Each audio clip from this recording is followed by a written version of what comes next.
Okey, Assalamualaikum warahmatullahi wabarakatuh. Berjumpa lagi kita pada hari ini bersama saya Fida bin Selamat dan segmen Bicara Minda. Hari ini adalah kemunculan saya yang ketiga. Alhamdulillah, permohonan saya sendiri secara pribadi telah diluluskan. Saya tak pasti diluluskan pukul berapa, tapi semakan saya baru sebentar tadi, dalam 10 minit tadi. Alhamdulillah sudah diluluskan. Petang tadi saya cek sekitar 5 lebih masih lagi dalam prosesan. Jadi sebenarnya saya dah nak tidur pun, tapi bila dah lulus tu saya tengok di Facebook dan sebagainya, timbul pula persoalan. Daripada petang tadi saya nampak dah, tapi saya ingat saya malas nak bagi komen lagi lah. Okay. Sebab saya pun belum lulus, tapi sebab saya dah lulus, so saya rasa nak merungkai, tak mau bagi orang susah hati. Yang pertama, yang paling penting adalah tentang amount pembayaran tu. Ramai yang mempertikaikan macam amount dia salah dan sebagainya lah. Tapi sebelum tu saya nak cakap sikit, bagi yang masih belum lulus, tetapi dia tidak berada dalam, dia bukanlah tidak mendapati kriteria, maksudnya baki dia mencukupi, dia bukan berumur 55 dan sebagainya, jangan risau. Ramai yang biasa saya tanya susah hati tengok orang lulus. Jangan risau, lulus, percayalah. Sebab saya sendiri, saya jujur, saya mengaku sekarang bahawa saya tidak terjejas dari segi pendapatan. Alhamdulillah, dalam tempoh PKP dan sebagainya, saya perlu bekerja, tidak ada pemotongan gaji, 1 sen pun tak ada. Tapi since saya buat video untuk berkongsi maklumat ni, jadi saya perlu faham. Jadi saya cuba memohon, saya perlu merasai apa yang pemohon-pemohon yang terjejas rasakan. Jadi apa yang sahabat semua rasa sekarang, saya duduk, saya mohon dan saya rasa oh macam mana bila dia berubah macam ni dan sebagainya. Jadi kalau ada yang masih belum lulus dan susah hati, banyak mesej, saya pun rasa kesian.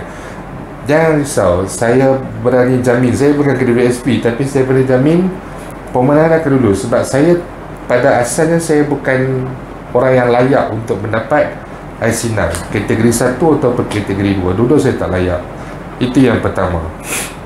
Jadi disebabkan saya dah lulus dan juga saya ada pernah membuat semakan dan sebagainya, dan saya terbaca tadi pasal salah amount yang dibayar. Okey. Jadi di sini sebenarnya saya rasa ramai yang keliru. Sepatutnya anda semak di bahagian yang paling penting. Saya ulang lagi sekali, semakan sekarang ni perlu dibuat hanya kepada iAccount saja. Anda tak perlu tengok di portal ICNAR. Kadang ramai yang tanya dah lulus dekat iAccount, tapi portal ICNAR belum lulus. Lepas itu mana satu nak percaya? Sebenarnya yang paling tepat adalah dalam portal iAccount. Sebab iAccount ni dia direct, dia tahu yang ada data kita dan sebagainya. Portal ICNAR ni, kalau siapa yang faham betul sistem, dia ada satu sistem yang lain. Jadi daripada portal tu, data perlu dipindahkan kepada iAccount dan sebagainya untuk buat prosesan. Jadi iAccount ni adalah yang paling utama dan yang paling pertama. Benda tu dah ada lama, berpuluh tahun, sistem baru buat lah. Benda tu dah ada lama, jadi ia adalah satu-satunya sistem yang kita boleh harapkan. Jadi kalau lulus di iAccount, lulus, jangan risau. Cuma tarikh pembayaran dia akan kemas kemudian. Okey, jadi semak di iAccount. Bila semak di iAccount, klik pada video history, tekan pada perkataan ICNAR. Bila tekan pada perkataan ICNAR, bagi yang masih menunggu pembayaran, ada yang dah dinyatakan pembayaran kedua dan sebagainya, timbul persoalan. Bayaran kedua 1,008, bayaran kedua hanya 4,000 dan sebagainya.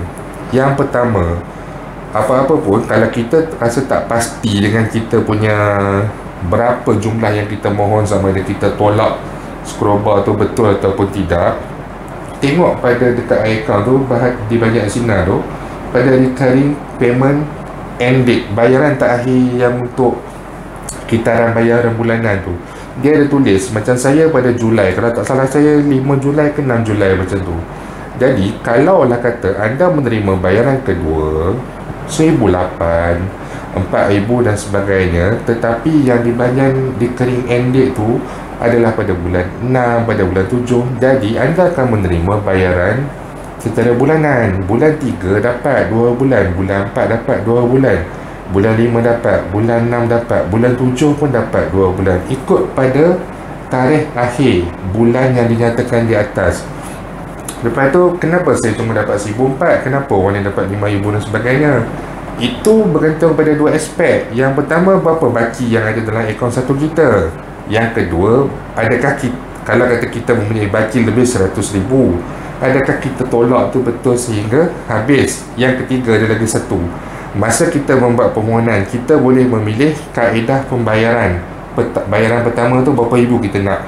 2,000, 3,000. Jadi pembayaran yang terakhir ni dia ada macam, kalau kita ambil pembayaran pertama 3,000, bayaran kedua contoh 2,000, lepas tu dia 1,000 sampai cukup 10,000 contoh.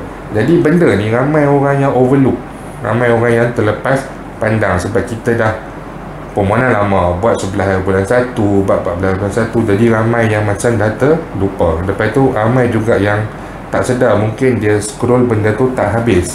Okey, jadi yang pertama, untuk clearkan anda punya kegusaran, semak di bahagian recurring payment end date tu, tengok bila tamat. Kalau bayaran kedua masuk 1,800, masuk 2,000, jangan risau, sebab untuk bulan-bulan lain, bulan 4, 5, 6, 7, maksudnya dalam 4 bulan lagi anda masih akan menerima bayaran. Cuma anda mungkin tak ingat apa kaedah pembayaran yang anda pilih. Okey, lepas tu mungkin ada juga yang masih tak percaya, oh tak, saya memang pilih macam ni dan sebagainya, tapi KWSP tulis bayaran terakhir saya adalah bulan 3 ni saja, bayaran terakhir saya adalah bulan 4 ni saja. Jadi padahal walhas saya ada baki yang mencukupi dalam akaun satu, saya boleh keluarkan 10,000, tapi saya hanya dapat interim 1,000, bayaran bulan kedua ni 1,000, jadi saya hanya dapat 2,000 saja. Mana saya punya 8,000 lagi, sebab saya mohon 10,000.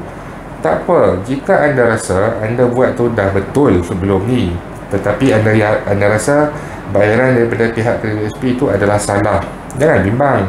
8 hari bulan ni kita boleh ubah swipe amount. Ubah swipe amount ni, dia punya pengkelasan dia ataupun tajuk dia adalah bagi yang tersalah pilih amount, tapi dia punya sistem dia tak boleh nak kena pasti sama ada A salah ataupun tidak, pemohon B ni salah ataupun tidak. B ni mungkin hari tu dia rasa dia nak mohon cuma 3,000 saja.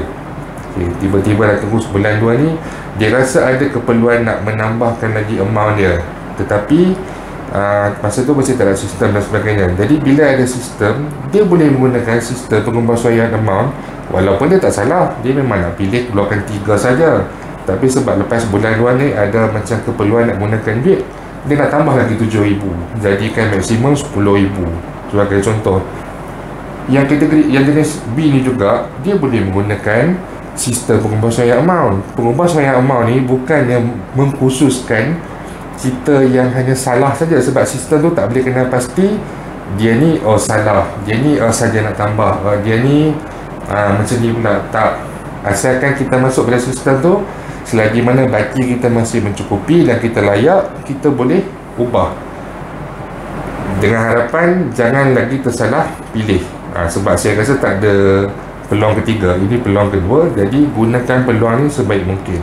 Kalau tak pasti pada waktu 8 bulan tu, jangan terburu-buru. Jangan terburu-buru, sebab saya yakin tempoh untuk pengembasuaian amount ni dia akan buka dalam satu jangka masa yang orang kata berpatutan, mungkin 2 minggu dan sebagainya, bagi memberi ruang. Kalau anda tak yakin dengan apa yang anda perlu buat dan sebagainya, anda tunggu. Pada 8 hari bulan ni, saya sedaya upaya, saya cuba akan memberikan komitmen, mungkin pada sesi tengah hari ataupun pada belah petang, saya akan tengok sini sistem dalam tu, saya akan cuba sini mohon, sebab alhamdulillah dengan kemasukan dividen dan sebagainya, saya mungkin boleh mohon lagi sedikit tambahan. Saya akan cuba sendiri.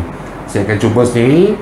Lepas tu saya akan bagi tahu dan saya akan kongsikan kepada rakan-rakan semua, rakan-rakan pemohon semua, bagi yang sama dengan salah ataupun yang nak tambah lagi dan sebagainya.